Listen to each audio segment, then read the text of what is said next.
welcome to another installment of the Fragments of Silicon reviews. Up this week, we have 4 reviews, and I think this is the first time that we have had each individual review covered by each individual member of the review crew here. So, yay for that, I suppose. Anyway, we are starting with NeoCab. Let me see. So, I'm guessing NeoCab falls under the umbrella definition of interactive fiction. I think that's the best way to put it.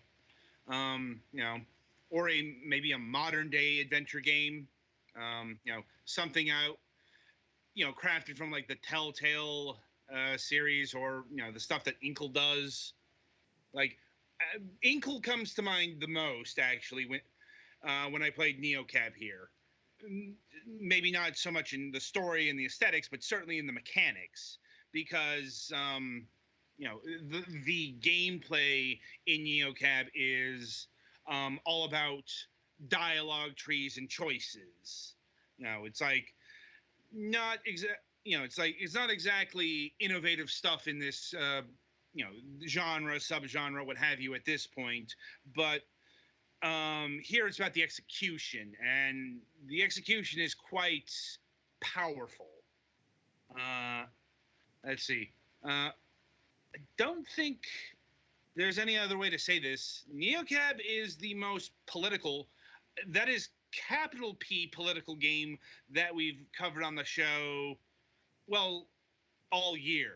I'd say since last week, but this game is definitely like, it's about actual politics. It's kind of an exaggerated, logical conclusions to what's going on in the world right now. But it's like, if you play this, you're gonna see you're gonna see the politics here. It's like, because you play as Lena, the last human driver in the city of Los Ojos. It's like for some reason they have a stand-in for Los Angeles here. Couldn't tell you why, but it's like, what is Ojo in Spanish? That's my question to you. Like, you're the one who we go to when we need something translated or linguistically. I'm allowed to not know the answer off the top of my head. I know. I'm just like, look, if you don't know, we don't know. Los Ojos is the eyes. The eyes. Yeah, it's like fitting, because once again, this is a game about the current state of technology and the possible future state of technology. Hint, a lot of concern about privacy, surveillance, data mining, metrics, political manipulation via social media.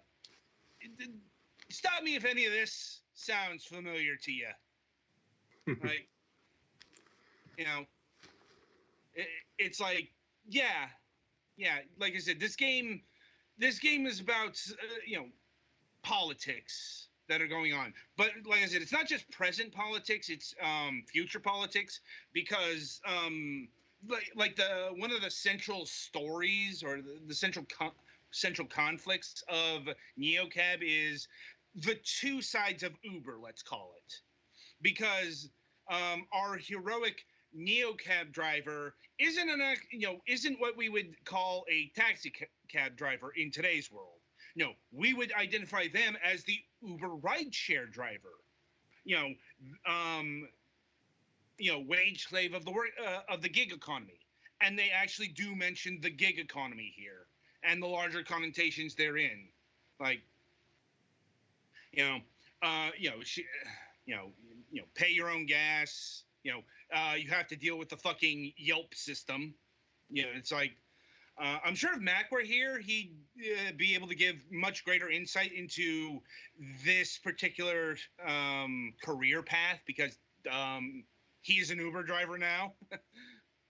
It's like one of the goals of the game is to make sure your star rating stays into acceptable parameters, which is identified about 4 stars. Granted, you can and it's also like you're trying to earn $35 a night.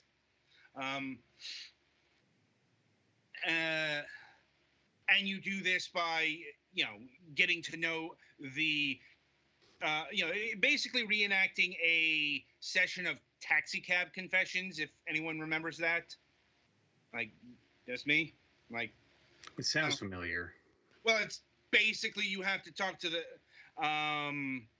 writee, and make sure that they not just give you a good tip, but they give you a good rating. Yeah. Mind you, that might not always be possible, given how the more personal narrative plays out, and that is, the conceit to heading to Los Ojos is because your best friend, your best friend for life, let's call her. I'm trying to remember her name, but I kind of forget offhand. Anyway, not important. Anyway, she's invited you to come live with her after a bad falling out about a year and some change ago. They might go into this. Here's another facet of NeoCab. This is definitely designed to be played multiple times because the outcome here is pretty wildly different depending on not just like what route you take, but how the personal outcome and how the bigger story, let's say, play out, because there are a lot of ways. The 6 days, that is how long you are spending in Los Ojos, potentially.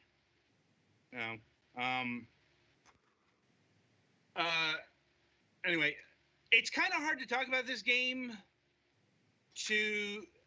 without getting into like spoilers and stuff. And I mean, it's most of what there's not like a whole lot of gameplay here. It's mostly about story. Right. It's like there are systems that you do have to pay attention to more than like your average, say, visual novel or like Telltale modern day adventure game kind of deal. Like you do have to earn money. You do have to maintain your star rating. So it's actually it is a light version of a Uber car driver simulator, ride sharer simulator, whatever term you want to use. Anyway, getting back to what I was talking about, so our hero is basically the Uber of today. The adversary, the grand adversary, is is what Uber imagines itself to be in the future. And this is known, like Uber's harebrained scheme has been to get into the self-driving car. Like they want full automation. They want to eventually get rid of the human element in ride sharing. And in the world of NeoCab, this has happened. It's like the Capra Corporation. Once again, I don't exactly know what Capra is referencing here in terms of the symbolism. But yeah, the Capra Corporation is your bog standard, cyberpunkian mega corporation. Which, granted, is a thing that has really bled into real life in these modern times. It's just Capra here is a is a lot more vertically integrated than Uber is. It's not just because it's like Capra owns virtually everything in Los Ojos. It's not just you have you have the cab company, but they also own the motel service and the hotel service called Crasher. They also own uh, the electric stations. It's like this is also a world where even the classic cars run on electricity. So this is why it's also sci-fi instead of just a modern day political thriller, because we do have future tech here. They are imagined along modern lines, but we don't quite have the full holographic display bodysuit that's keeping real-time metrics of like everything. It's like, and we don't have like full body medical mechs, for lack of a better term. So it's a near future sci-fi yarn, is worth to keep in mind. And I suppose that's another reason why it's the soundtrack is so interesting, because the soundtrack is pure new wave retro. If you're not familiar with that genre, it's what we called in the '80s new wave. A lot of synthesizers. A lot of synthesizers.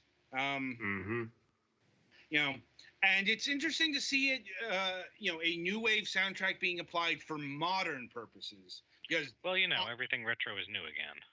Right. But here's the thing. Usually when I encounter a new wave soundtrack, it's for something that's, aping old styles. Mm-hmm. It's something that, it's something that's harkening back to like the 8-bit, 16-bit, something that was originally conceived of back decades ago. Here, like NeoCab, I cannot call anything other than ultra modern to sci-fi. Now, it's not really concerned about the past outside of, the last vestiges of human driving in the city of Los Ojos. Granted, that was kind of one of my problems with the game. It's like, okay, the Capra Corporation's on the verge of taking over the city of Los Ojos, lock, stock, and barrel. And there's more to that than I'm letting on here, because though I won't say that that the evil corporation is up to evil corporation things. I mean that applies even. What? It's like, that applies even to the real world. You mean Facebook and Google and all of them are up to no good? I never would have imagined. Yeah, let me put on my surprised face. Give me a second.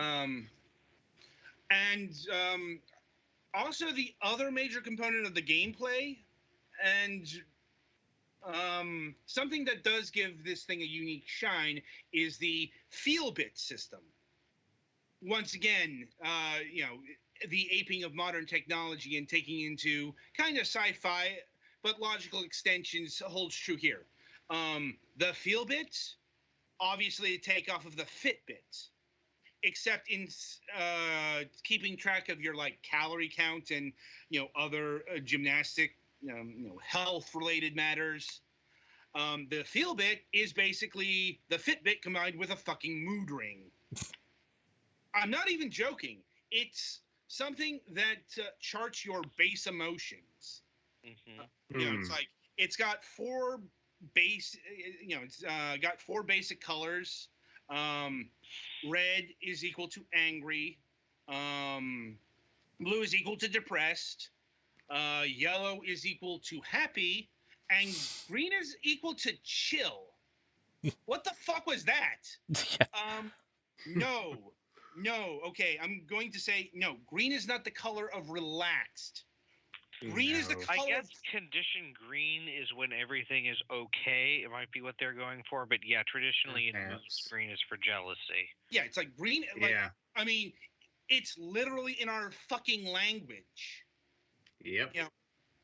Green with envy and all that stuff. So, yeah, you're probably right there, Galix, but I had a hard time buying into green being relaxed when just decades worth of societal conditioning tells me, when somebody's feeling green, they're feeling, jealous or greedy or something like that. It's not a color that's associated with positive emotions most of the time. Mm-hmm. I guess that's more a societal fault than anything else. It's like the variances in emotions do jut around the four colors. But, and this isn't a thing that's really addressed, but the Fitbit is, outside of like maybe one conversation, the Feelbit is really kind of limited in emotions, because I don't know if you've noticed, but human beings have more than 4 states of being. Yeah, mood rings didn't have a ton either, though, and I think I know. a lot of the time people try to break it down to. But here's the thing. Here's the difference between a mood ring and the Feelbit. Like, the mood ring was a fucking gimmicky novelty of the 70s. I don't think anyone actually bought into the idea that these things actually told your fucking emotions. It's like the Feelbit is actually supposed to accurately portray the way you feel in a given situation. And yeah, that's a lot where that's where some of the privacy concerns come into play. Having your emotions on display at all times. I'm like, mind you, when it comes to humans, like, emotional states can be guessed at pretty easily, especially when we're going broad-based like this. Like, when somebody's angry, you usually know when they're fucking angry. Like, and so on and so forth. But I mean, granted, the human set of emotions is much more deep than that. It's like, I can't, like, honestly. Maybe yours are. I'm incredibly shallow. I'm like, I'm kidding. Anyway, the Feelbit was probably the most far out bit of technology, because honestly, I don't think anyone's really working on external displays. Basically a glorified mood ring. So the thing is, you say that, but you assume that the technology is actually like functional in universe and like isn't just something that people use to like take advantage of information. I'm like, maybe it's just literally a fucking mood ring, except it's like fucking legally binding or corporate legally binding. I can't talk about that. I know, I'm just kidding. Like, I haven't played the game, man. I'm not like spoiling shit. I know, but here's the thing. That is part of the thing. Like, I really can't talk more about it, but yeah, there's obviously more to the Feelbit than meets the eye. That's one of the overarching themes of NeoCab. It's like, all of this technology, there's a lot of sinister shit going on behind it. It's like, it's, in terms of its technology stance, it's basically what would happen if the Internet of Shit wrote a sci-fi political thriller. And if you don't know what that Twitter account is, it's basically showcasing all of the intrusions of privacy that we get in our modern world that actually happen. Shit like smart TV giving off all sorts of data and metrics. Baby monitors being hijacked.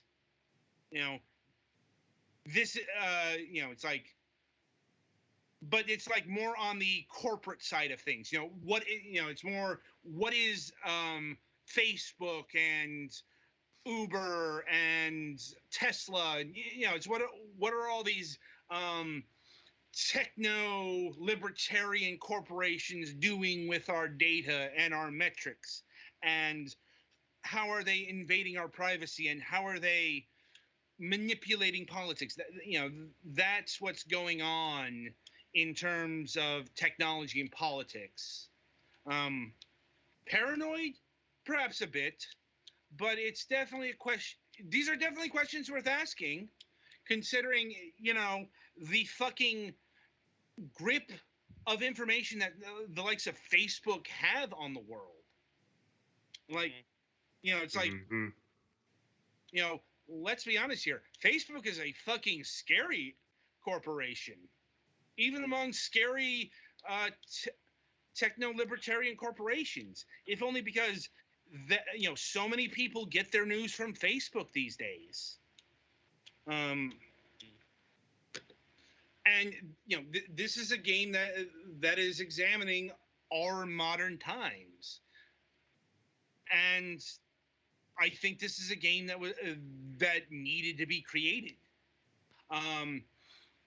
So yeah, it's basically its political bent is progressive, like maybe not full on fucking communist.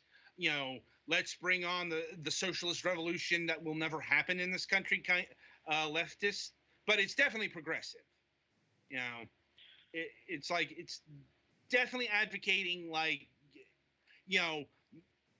maybe some tight regulations and controls should be implemented on the the people that handle our data. Also, kudos for this game for having a woman of color as your protagonist. It's though honestly, it's not that much of a factor. I mean, it comes up, and the fact that she's also butch, also comes up, but not as much as you'd think it would. Honestly, like I'm getting the feeling that white people made this, in spite of the protagonist. There's a lot of POC here, but I'm like, there wasn't a lot of examining racial disparity in technology. Stuff like or maybe the fact maybe they're going into everyone is equal under Apple. Basically, but but here's the thing. Like in the real world, that is emphatically not true. Oh yeah, I know. It's like, when it comes to like facial recognition software and all of that kind of technology, people of color have a much harder time being recognized, which might not be the worst thing if the robot apocalypse comes about. It's like, but aside from that, it's like, there are racial disparities that go on in logarithms and all sorts of technology. Your biases go into your work, and I really didn't see a lot of that, especially on the technology bent, which it's like I do not know the makeup of the team, but I did notice that we weren't really addressing some of like the racial animus that exists in technology. And it does kind of stick out when when you make not just your protagonist a woman of color, but you do pick up there are other women of color here, like one of the Capra influencers, for example. I think you can see her on the like screenshots or yeah, she's in the trailer, with the one with all the holograms showing up. Like she's an influencer for Capra, and they use that word. Like I said, this touches upon also the most annoying aspects of our modern digital life. Like, anyway, let's see. As far as graphics go, they are solid. This isn't pushing any boundaries in terms of technological fidelity, but everything is just super stylized. And once again, weirdly enough, it's super stylized into a new wave retro color scheme. And if you don't know what that is, Lots of blues, lots of violets. Low color frequencies all the fucking way in this game. High frequency. Yeah, it's like you may get the occasional flash of red or something, but you just look at the trailer and such, and it's a very low wavelength color scheme. Yeah, honestly, I could talk about this game for another hour, but that would go into spoilers and such. So I should probably narrow it down, narrow into the pricing of this game. So here's the thing. This game is available, or is going to be available, on 3 different platforms. And they carry with it maybe not 3 different prices, but okay. NeoCab on mobile is currently available on the Apple Arcade. And as far as I can tell, it is an Apple Arcade exclusive right now. So if you want to play it on your iOS device, you will need an Apple Arcade subscription, which is actually the cheapest way to play this game. Because an Apple Arcade subscription will run you only $5. And that's not including the free first month trial. Mm-hmm. So if you really want to give this game a whirl, you can do it via that method. On the Steam, this is also for PC. It's available on Steam. Not sure about other storefronts at this point. It's got Apple and it's got Mac and Windows builds, no Linux. So, this, if you actually want to own the game, this is the version to get, because it clocks in at $14.99, which is, quite frankly, a bargain to get this game. I could recommend this game at like 20 or even 25, even in spite of its shortness, because what it lacks in length, it makes for in replayability. Also, you can buy the soundtrack on Steam. The NeoCab digital soundtrack clocks in at $9.99. Though if you get the bundle, the price is $18.73. And obviously the bundle, as usual, is the recommended purchase here. Now the Switch. So... well, real quick, something of note on Steam, there's also a demo. Right. There is also a demo. But, so the Switch Switch version, it's got the Switch tax. There's no other way to put this.